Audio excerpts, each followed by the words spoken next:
I mentioned the concern is obviously because you're doing these low flying missions and stuff like that. The danger is being shot down or hitting a structure or something that you may not see in your night vision. Unfortunately, you've had that experience. Not hitting something, but being shot down. Can you talk us through like what that was like? Because I'll be honest, man, I've seen a couple shoot down videos of helicopters, and it never seems like it goes well for a helicopter. So the fact that you're even here and giving this interview and talking about it is just on another level. Yeah, I'm blessed for sure. And so that was Iraq 04, and it was March, on 18 March. And I'll just kind of draw this picture. So the insurgency had started in late fall of 03, because the Americans were there, and I mean, every Al Qaeda and every Muslim was coming to fight us. So we were hitting targets. We were really busy in Fallujah, Ramadi, and then Amaria. So if you draw it on a map, it's a triangle. We kind of nicknamed it the Devil's Triangle. In that triangle, there have been 7 U.S. helicopters shot down in that triangle over a period, and it wasn't very long. It was probably, 5-6 weeks. Oh, wow. And I don't think there had been any survivors. I mean, it was 58. A couple Marine Corps helicopters had been shot down, a couple Chinooks full of, troops. And we're operating in Fallujah the night of the 18th, morning of the 19th. And we got intel off of a target that another guy, that high value target that we were hunting, was going to be at a house in Fallujah at 10 that morning. So we were like, oh God, man, no. Because we hadn't done a day mission since 3-4 October 1993. We all know how that turned out. So that was in Mogadishu, Battle of the Black Sea, or Black Hawk Down. So the sergeant major says, hey, you guys you hang out here. We're going to drive in and, crank up 100%, get on the radios. If we need you, we'll call you. And we could have been there in 2 or 3 minutes for fire support. So we did. They hit that target and got some intel off it. So, hi, honey. There's my beautiful wife. And so this other high value target was down in Amaria, which is about 16, 17 miles south of Fallujah. So Sergeant Major's like, hey, we're just gonna drive down there. We're gonna kill this guy, and then I want you guys to go back to Baghdad. We were still living at Baghdad International Airport there. The force was still there, and we've been up for days, man, operating, And so we said, okay. So we flew back to Baghdad, to BIOP, Baghdad International Airport, and it was just afternoon. And a radio call came in that that recce team had a tick. So a tick is troops in contact. So they'd been ambushed, and they'd stirred the hornet's nest down there. And it was the wild, wild west, man. I mean, there were bad guys everywhere. Mm-hmm. Of course, we all know what happened. Fallujah 1, Fallujah 2, Ramadi. And just some of the Marines had some of the toughest fighting since World War II. And the 82nd Airborne, they were in there in the beginning, again, some of the hardest fighting since World War II. And so we made the decision, hey, we're going to go help the guys, man, they're in trouble. So we jumped in the AHs. It was, probably 11 or 12-minute flight to their location, and got on station. And we had done what we needed to do, and the troop commander called and says, hey, we're going to line up, and we're going, we did what we needed to do. We're headed back to Baghdad. Roger that. But when we took off from there, every one of us said the same thing. The hair just stood up on our necks. It's that sixth sense. Mm-hmm. It was daytime, you know, and it was a bad, bad place. It just was. And we all know that if you get in trouble, we're coming. And we don't care what the situation is, but we're coming to get you. Yeah. Never shall I fail a comrade. Never shall I leave a fallen comrade. So we went and been on station probably 6-7 minutes, and I'd flown really low over the vehicles. So there were 3 up armored gun trucks and then 2 Panders. So they're big 6-wheel armored vehicles that Delta drives. Yeah. Kind of did the swoop just to check, make sure everything they were.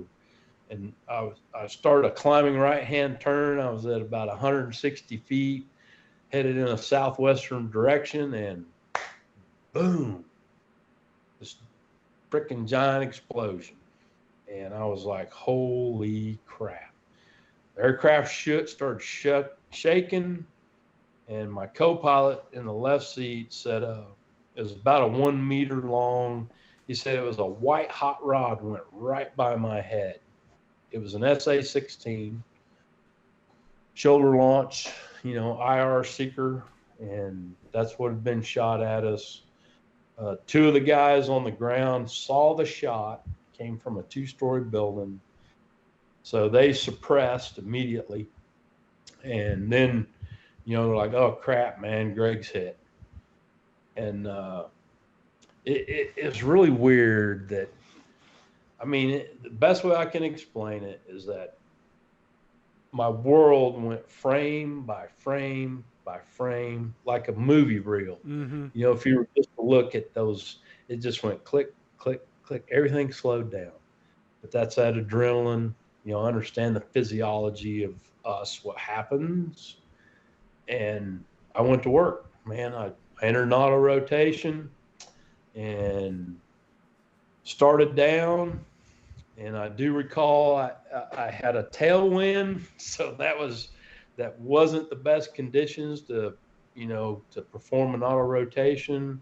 Plus, we were full of we shot a little bit, but had gas and ammo on, so we were real heavy.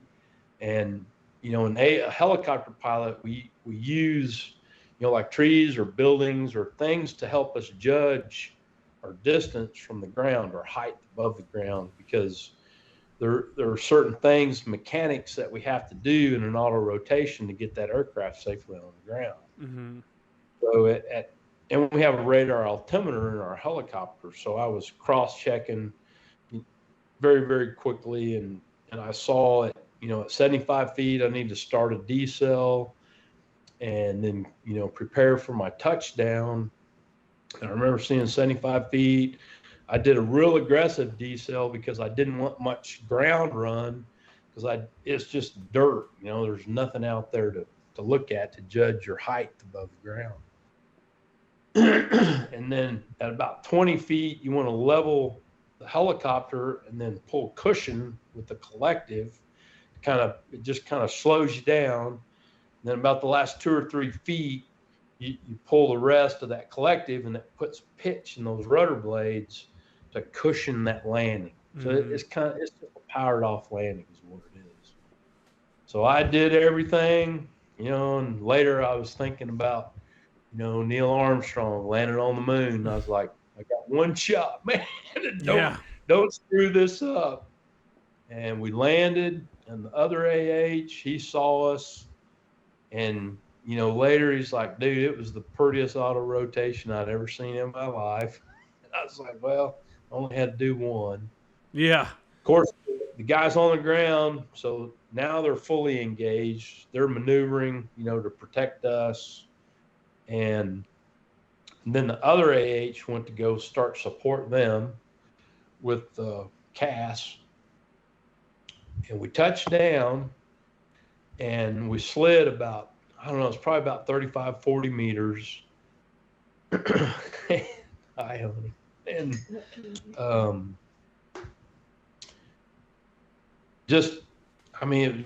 and again, it was just slow motion. It was just frame by frame. I can remember every little bit of it. But it's that dirt over there, and it's not sand, it's dirt, but it's just like talcum powder. So that had come in the cockpit. And I made sure the collector was all the way down. I just held everything where I had it.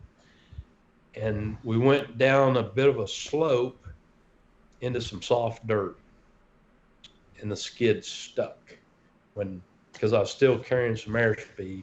But when the skids stick, you do this. Mm-hmm. We started, and I remember hearing the rotor blades hit the dirt, and then going. And I grew up cowboying and breaking horses, and and when a horse starts bucking, well, you always, you kind of do this right here. And I can remember, I was like, oh no, and we kept going. We wound up rolling end over end 2.5 times when we came to rest inverted upside down, my side low, and it knocked us both out just very shortly. But I came to, and the first thing you want to do, you do that check. Hey, my feet, okay, I got hands. Those are good. Mm-hmm. I can move my legs, but I kept hearing this popping sound. I was like, what in the Sam Hill is that gunfire? No, it's not gunfire. And I remember hearing the other AA shooting miniguns. And I remember hearing the guys, their 50s going off and their weapons and this popping. And then I was like, holy crap, that's ammo cooking off. Mm. We were on fire. I mean, we were fully engulfed on fire. Damn. So I looked at my co-pilot. Well, I grabbed my rifle. We carry our M4s right there in the cockpit with us. I mean, right with arm's reach. And so I told my co-pilot, and I looked at him. Well, he had blood all over his face. And I was like, oh, man, did he get hit? The Little Bird has a history of the shoulder harnesses not locking in a crash sequence. Mm. So what happens is the pilot hits the cycling right with his mouth. And, oh, thank you, dear. So I thought about that, and there's just a million things going on in my head. And then I was like, okay, security of the aircraft. There's a little black helicopter, just got shot down, 300 meters from, the bad guys. We just stirred this hornet's nest up. So I told him, I said, hey, I put my hand on his shoulder. And keep in mind, we're upside down at this time. And I said, meet me over here at the 3 o'clock. And he nodded his head, because you don't want to meet in the front of a gunbird, because if a rocket goes off or a bullet goes off, then it could hurt you. Mm-hmm. So I got my rifle. I crawled out. I tried to stand up, and my right leg didn't work. And I took a step, and I fell down. I got up. I took a step. I fell down. And what had happened is I'd broken my neck and L spine in the crash sequence. I cracked my helmet when I hit the door frame in the crash sequence. But man, you're just running on adrenaline at this point. And our bodies are amazing, our brains are amazing at those times. And you've been in those times, man. I gotta perform, I gotta work, I gotta do my job. And you just don't quit. Mm-hmm. So, and then I finally got down on the ground, and I was like, man, maybe my leg's broken, So I pulled my pant leg up, looked, and it wasn't broken. I did a self-assessment. But what it was, I'd gotten a spinal cord stinger in my L spine, and it just mashed on that, that root that comes out. My leg wasn't working just right. Yeah. So then I'm like, okay, I got to ensure safety of this, me and my co-pilot. Mm-hmm. So I just kind of did a walk 360 degrees. I could see the other AH, in his dive shooting and braking, and I could hear the other vehicle shooting. And then I thought about in our rucks, and they hang in the cargo area right behind us where the minigun cans set. Well, we carry our night vision goggles, we carry grenades, water, ammo.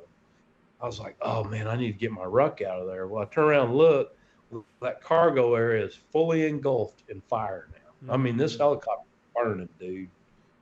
And I was like, crap, where's my co-pilot? So I walk back over there, I get down on my hands and knees, and I'm like, get out right now. And he nodded his head. So I got back up, I kind of took a knee just in case somebody, started coming up to us. And I glanced back, and I don't know what the time was. I have no idea. I glanced back, no co-pilot. So I said, okay. So I got back up there. I got on my belly, and I crawled inside the cockpit. And keep in mind, he's upside down, hanging in his harness. And I just reached up there, and I grabbed the latch, and down on his head he goes. Then he kind of, he's kind of rolled over, looking. He's like, I said, and I grabbed him, and right when I pulled the latch, the fire was just rolling around his left arm. Jeez. Shoulder. Yeah. And the ammo was cooking off, and I thought about the rockets. I had 17 pounders on board. I was like, man, what are those things going to do if are they going to explode? Are they going to take off? Or, they just laid there and burned. Never did anything. That's crazy. I would have thought they would have launched at least. Me too. Me too. But so I got him, I pulled him up on top of me, and then I just started kind of kicking back, and we kind of rolled to the side. I said, you okay? And he's like, yeah. I said, okay, man. I said, let's get up. And we moved probably about 40, 50 meters to the east facing the Ville. And there was a bit of a defilade there. And I said, hey, this is a good spot. I said, look, we're both kind of jacked up. And he got in a prone, and then I got on a knee. And I said, hey, if you see something or if you hear something, just tug on me or sing out or whatever. I said, let's put both sets of eyes. I didn't want to shoot a friendly. For sure. And I mean, we were all jacked up. We were pumped up on adrenaline. And then I heard a truck, and I go, hey, here comes a vehicle. I heard it stop. And then again, we're in, a bit of a low ground there. Well, I saw this ball cap. Then I saw a beard. I was like, and he was running full tilt. And I was like, I know him. That's Chaz. and he stops, and he just looks at us. And then he takes off running again. Well, we're standing up, and he gets to us. Man, he throws his arms around us and hugs us. He goes, man, we thought you guys were dead. I said, no, man, we ain't dead. And later he told me, I asked him for a fire extinguisher. go put the fire out on the helicopter. But, I was just sick, man. I was like, doggone it. I've lost a helicopter, and I've hurt, my brother, and Chaz looks at me, and he goes, he was in one of the gun trucks, and he says, what do you want to do? My nickname's Gravy. He goes, what do you want to do, Gravy? I said, I want to go find that son of a bitch and kill him. He goes, get in the truck. So, yeah, we spent the next 6 hours in a gunfight. That's crazy, man. Like, you were so lucky. Yeah. That's to get shot down in a helicopter and survive is just unheard of almost. Yep. Yeah, and they said we were the only crew. We were the 8th helicopter shot down in that triangle. I've got a theory about that because there were no more. And you can tell, those SAs, SA-7, SA-14, SA-16, the Stinger, post-Stinger, they all have a signature, a smoke signature. And the two guys that saw the shot, they said, dude, it was an SA-16. Well, that's a very advanced weapons. For sure. And they had reported to us there were no 16s in country, maybe some 14s, and then they confirmed it. They scooped up the burnt up helicopter, and they sent it off. They did forensics on it, but they found a piece of metal in the right-hand gun box that they confirmed it was an SA-16. That's crazy, man. Works as advertised. Yeah, I guess. That's just crazy. I mean, did you know when you heard the explosion, did you know you had been shot down, or did you just think like maybe the motor just blew up or something?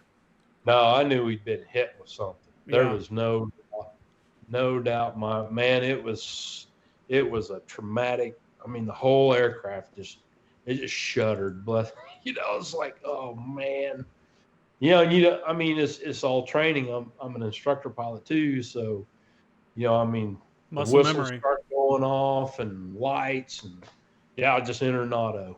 Yeah. Now, I how mean, long before you were back in the cockpit? let's see, that was March, so April, May, June. It was. I went up for because the boss was like, "Hey, we got to get Greg back up." So and I was ready. I said, "Hey, let's get back on the horse. You get bucked off, get back on." Of course, they were worried about. There was a lot of stuff going on with me. I'd had a traumatic brain injury, and I've had over 40 surgeries since then. I've got like 46 pieces of titanium in me. Jesus, man. And yeah. A life well lived. Can we take a timeout? Yeah.